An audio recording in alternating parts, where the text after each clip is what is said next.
Olá, bem-vindo a mais um podcast Amo Família. Eu sou Gláucia Rocha, sou uma colaboradora aqui nesse ministério, palestrante, terapeuta para mulheres, para casais também, e tenho a honra de estar aqui hoje apresentando para vocês mais um podcast Amo Família.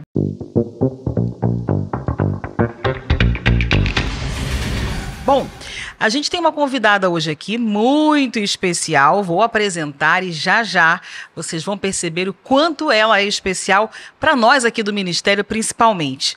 Bom, ela é natural de Cuiabá, Mato Grosso, já foi Amazonas, já foi karateca, ela ama plantinhas e trabalhos manuais, não vive sem um maracujá. Já ela explica, viu, gente? Tudo isso aqui. Ela é casada com o Dr. Paulo, há 13 anos, se eu não me engano, é mãe da Ana Júlia, uma jovem pré-adolescente, é palestrante, pregadora. Ela é sócia também e diretora da clínica Longevitar, é pós-graduada em psiquiatria e medicina de família e comunidade. E a maioria de suas pacientes são mulheres. Ela é membro ativa da Igreja Batista Nacional Cristo Rei, onde ela lidera um projeto chamado Casa de Joana. É um ministério de mulheres. E o seu compromisso é com a saúde mental e o bem-estar das suas pacientes. Eu estou falando de uma queridíssima aqui do nosso ministério, Amo Família, que é a doutora Juliana Salustiano. Que linda essa apresentação. Obrigada. Ficou emocionada. O maracujá é algo que... Explica. Vou explicar. Tudo bem? Seja bem-vinda. Tudo bem. Muito obrigada pelo convite, pelo prazer de abrir esse momento tão especial que é o podcast. Ok, a honra é toda nossa. Eu queria que você contasse um pouquinho pra gente, para quem está nos acompanhando aqui, um pouquinho dessa sua trajetória, né? De karateca e Amazonas para médica, psiquiatra, né? Conta um pouquinho pra gente isso daí. Eu fui uma criança um tanto quanto hiperativa. Talvez por um motivo na minha infância, lá mais ou menos por 4 ou 5 anos de idade, eu sofri um acidente na piscina, onde a minha mãe chegou no local e eu estava boiando. E com isso eu tive arritmia cerebral, pneumonia de afogamento. E no final surgiu então um desenvolvimento neural um pouco mais acelerado. Então, aos 9 anos de idade, tive diagnóstico de transtorno de déficit de atenção e hiperatividade, com o polo com mais hiperatividade. E aí minha mãe, muito inteligente, falou, não, eu vou dar maracujá para essa menina todos os dias. Agora sim, aí entra o maracujá. Maracujá de manhã, de tarde e de noite, suco de maracujá. E vou colocar ela em esportes que ela vai gastar muita energia e força. Então, meu primeiro esporte de carreira, assim, com disciplina, foi o karatê. Então, eu cheguei até a faixa marrom de karatê. E aí, depois, com 11 anos, eu descobri a equitação, os 3 tambores. Então, é pegar o cavalo de 800, 900 toneladas e rodar os 3 tambores no menor tempo possível no meio do rodeio. Então, essa história, né, da infância... meus pais sempre acharam incrível esse lado lúdico, e na minha casa não exigia muito de estudar. Eu era mais solta, né, mais nessa questão cultural. Mas o meu avô dizia, minha filha, você vai ser a primeira doutora da família. Uau. Então, acho que aos 15, 16 anos, eu decidi fazer medicina. Dentro da faculdade, eu me formei querendo ser psiquiatra. Mas naquela ocasião, eu me formei grávida. E não tinha como eu sair da minha cidade para fazer residência em outra cidade. Fui, então, para medicina de família e comunidade, onde eu aprendi a lidar com a família. E nos quesitos das patologias de saúde mental e física da família. Porque hoje não adianta a gente tratar, por exemplo... uma filha e não tratar o pai, não tratar a mãe, não tratar o contexto familiar, quando a gente fala de saúde mental e de uma alimentação também. Então, com o tempo, mais ou menos depois de uns 3, 4 anos atuando nessa área, eu decidi aprofundar. E quando eu fui para a área de psiquiatria, mas também com a convicção que o remédio não cura a dor da alma. Uhum. Quando eu vi que passando um antidepressivo, um ansiolítico, um estabilizador de humor, passando um indutor de sono ou um antipsicótico não iria curar a dor da rejeição, do abandono, da culpa, eu decidi fazer o aconselhamento cristão em saúde mental. E estou aqui para servir e muito feliz com esta jornada. Que bênção. Você falou isso, não adianta tratar o pai ou a mãe, né, apenas a questão clínica e não olhar também a alimentação dessa família. E eu tenho uma pergunta aqui, que estava um pouquinho mais à frente, eu vou aproveitar o gancho para a gente adiantar, que é a seguinte: a comida que a gente consome, ela tem mesmo impacto nos nossos pensamentos e comportamentos? A comida que a pessoa ali consome, subentende que tem um valor nutricional. Uhum. Então, tem matéria-prima para fazer o ciclo de Krebs, que a gente fala, que é o de energia, para esse corpo se manter ativo e saudável. Lembrando que uma serotonina que ajuda você a ter uma tranquilidade, um pensamento de paz, precisa de aminoácidos, vitaminas para fazer.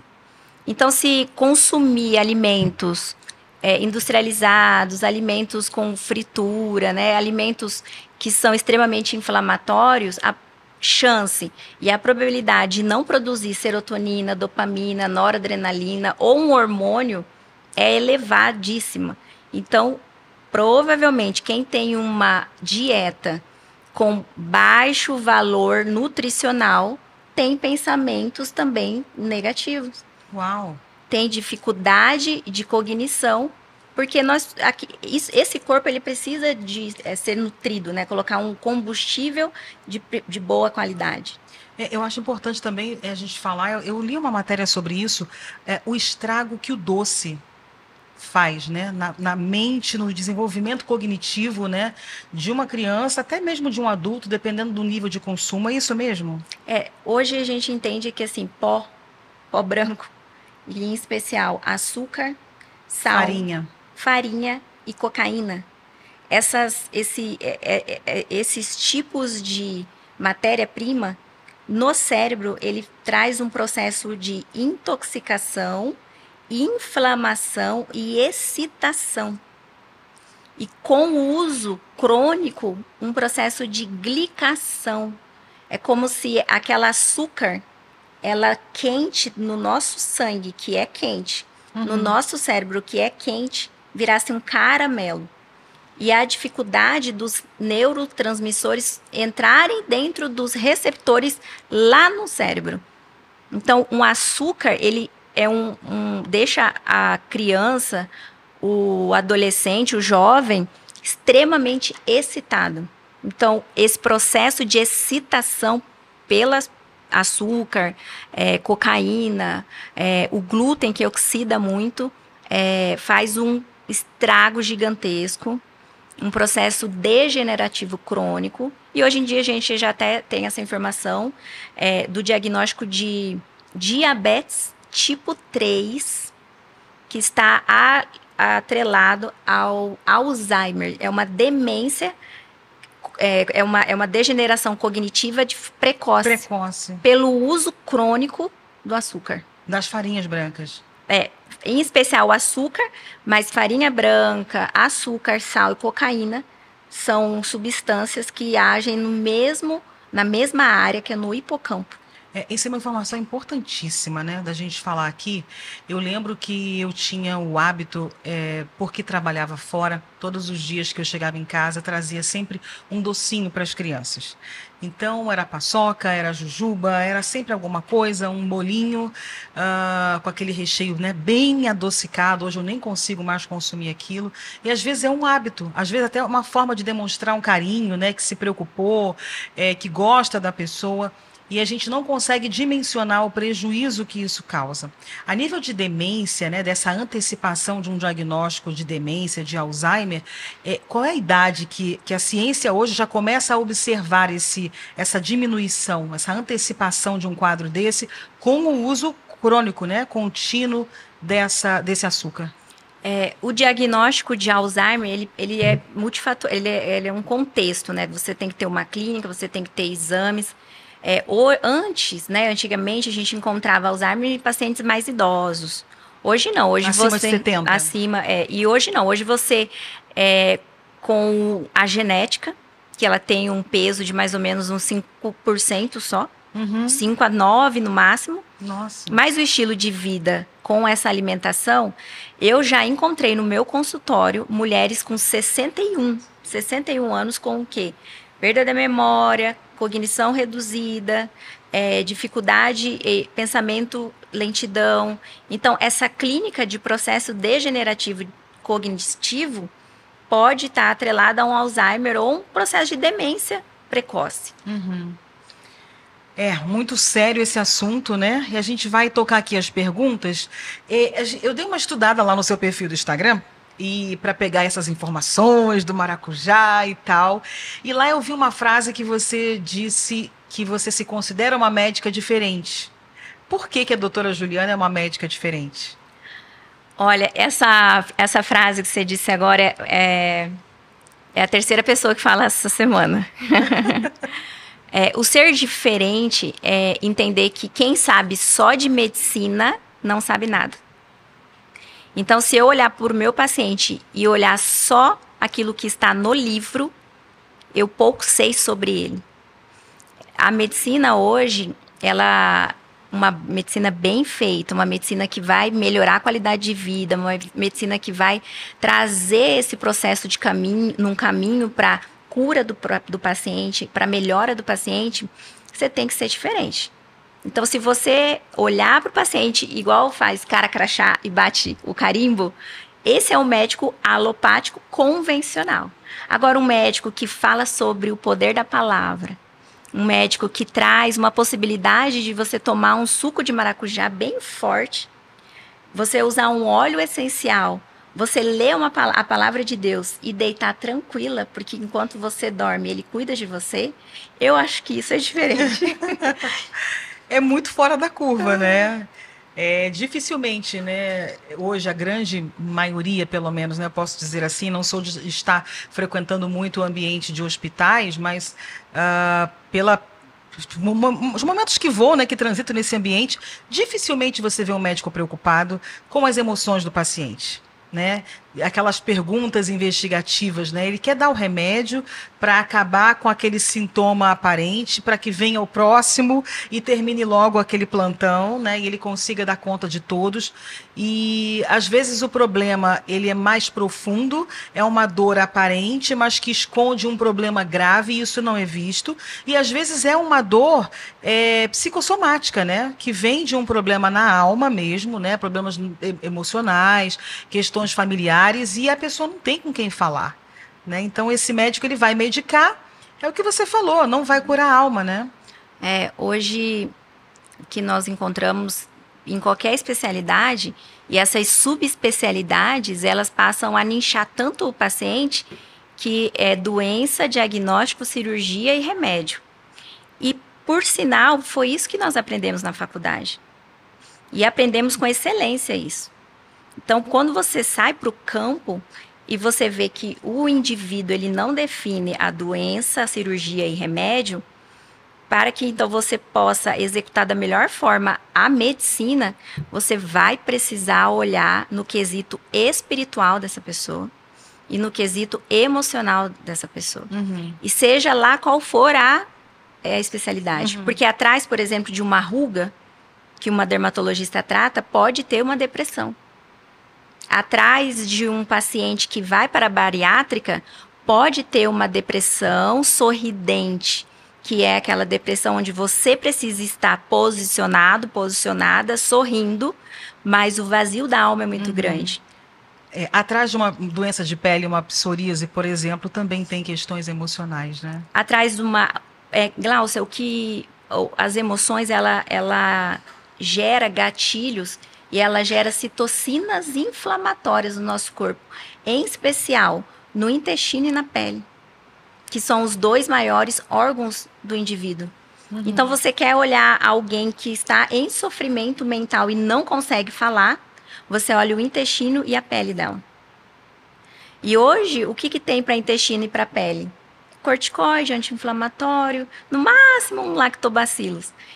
E não, nós precisamos tratar a dor emocional, que sempre, ou quase sempre, está ligada com o abandono e a rejeição e a culpa.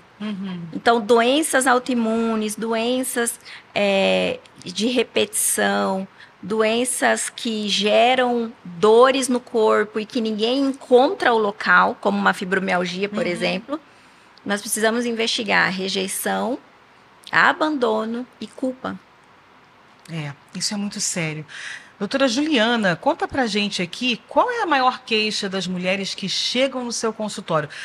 A maior parte das suas pacientes são mulheres? 100%? 85%.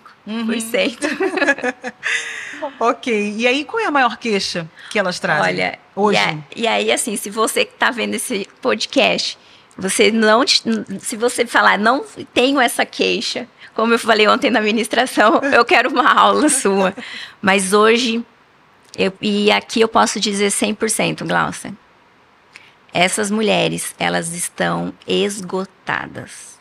Elas estão exaustas. Exausta dentro de casa, exausta dentro da igreja, exausta na comunidade, na vizinhança, exausta na parentela e no trabalho, elas estão exaustas. Nas tarefas domésticas. Nas tarefas, fadigadas, cansadas, a um ponto de enlouquecer. Então, todos os dias eu encontro pacientes que falam assim, a gente faz essa pergunta, né? O que te fez marcar essa consulta? O que você verdadeiramente quer me contar? E ela começa, eu não sei nem por onde começar. E ela tá tão cansada, Glaucia, que ela não consegue nem falar. Quantas vezes eu tive que levantar, pegar a água, abraçar ela, para depois ela começar a falar. Então, assim, ser uma médica diferente, definitivamente não é dar remédio. Assim, ser diferente se eu pudesse responder o que é ser diferente, entender que a medicina não resume em remédio. Eu diria que é ouvir, né? É ouvir a dor. Ouvir a queixa. As pessoas hoje estão tão envolvidas, né, com horário, com responsabilidades, cobranças, né? A mulher que tem aí dupla, tripla jornada às vezes, né? Você chegar em casa, cuidar de menino, arrumar a casa, preparar a marmita do dia seguinte, o lanchinho dos filhos irem para a escola, vão passar o dia na casa de algum parente que cuida, e ela não tem esse tempo, né, para parar e se olhar, perceber como está se sentindo, o que está acontecendo com o seu corpo.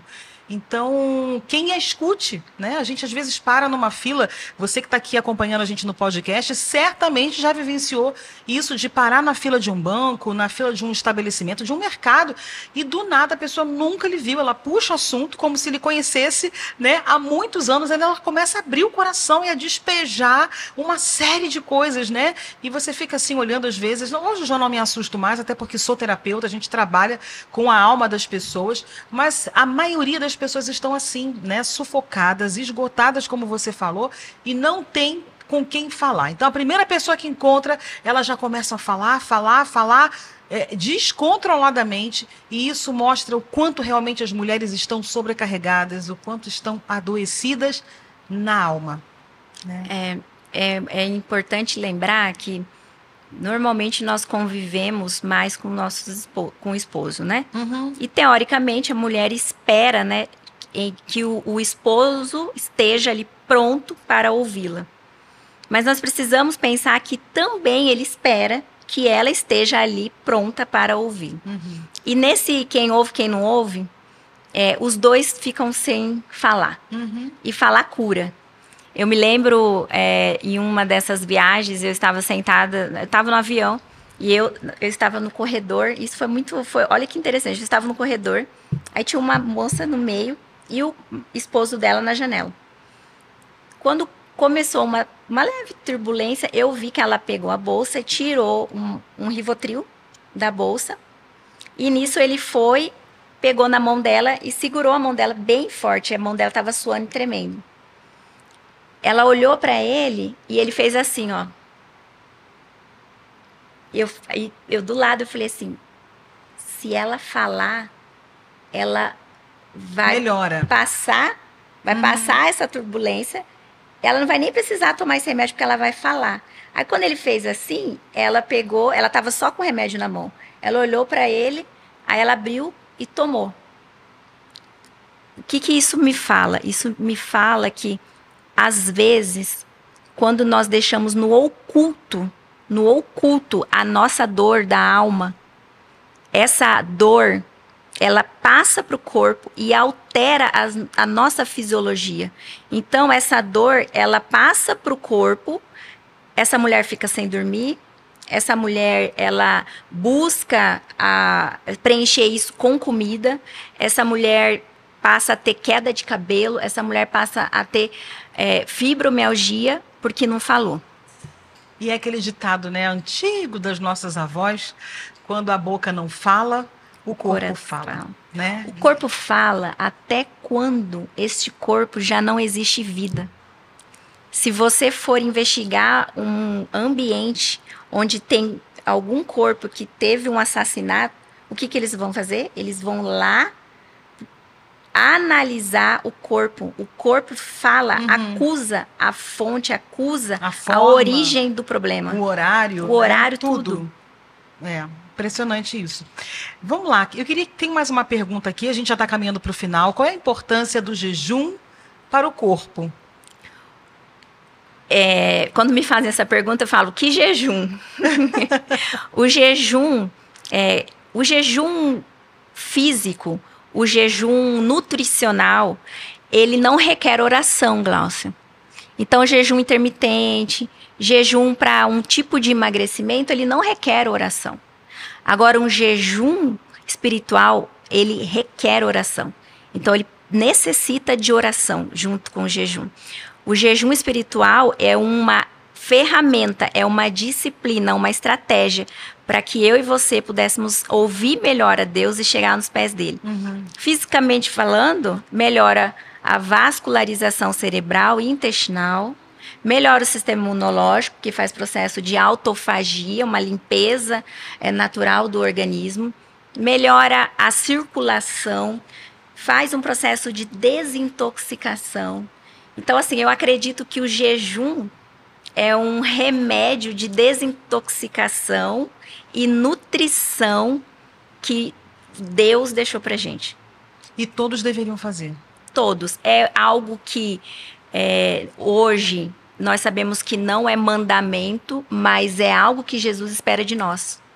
Então, estar em oração e em jejum e fazer doações e esmola é um cordão de 3 dobras que todo crente, toda mulher cristã deveria praticar. Ok. Tem aqui uma frase de alguém que você conhece, tá? E essa frase diz assim: minha esposa e minha filha são reflexo da bondade e da fidelidade de Deus pela minha vida. Essa frase, gente, é do Dr. Paulo Salustiano, marido da doutora Juliana. E aí eu quero saber, aqui nós somos um podcast Amo Família, e não tem como não falarmos de família. E eu queria saber qual o papel da sua família na sua história e trajetória até aqui.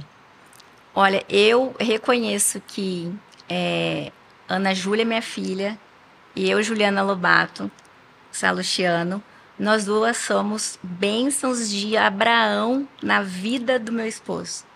Eu reconheço que ele é filho de Deus, que ele foi resgatado, que ele tem uma aliança, ele recebeu o Espírito Santo através de Jesus e por isso chegam bênçãos de Abraão na tenda. E essa tenda é a nossa casa. Então, ele tem uma família também que ora por ele, assim como eu tenho uma família que ora por mim. Mas a nossa família é uma bênção. Então, estar convicta do que o meu casamento, a minha profissão e o que Deus entregou para mim e para o Paulo, nessa geração, nós reconhecemos que é bênção. Ok. Tem alguma pergunta que eu não lhe fiz? Não, acho que não. Ok. Mas eu queria fazer uma pergunta para quem vai ouvir. Ah, tá. Pensei que era para mim. Para quem vai ouvir. Encontrando algumas mulheres tão esgotadas, né, e exaustas, eu gostaria de saber quem é que está cuidando de você. Que não seja o próprio Deus, mas alguém humano. Alguém que tem também as mesmas dores e vulnerabilidades que você, mas que pode te ouvir todos os dias e que pode te aconselhar. Porque essa mulher, ela só está exausta, ela só está cansada, porque certamente ela cuida ou cuidou de tanta gente. Nós precisamos definir pelo menos 5 pessoas, Glaucio, que possam cuidar de nós, em áreas diferentes da nossa vida. Então, se você não tem ninguém que cuida de você hoje, eu quero te fazer essa pergunta e aí você vai colocar aí nos comentários. Essa era a última pergunta que eu iria fazer. Olha. Que mensagem você quer deixar para os nossos inscritos aqui no canal?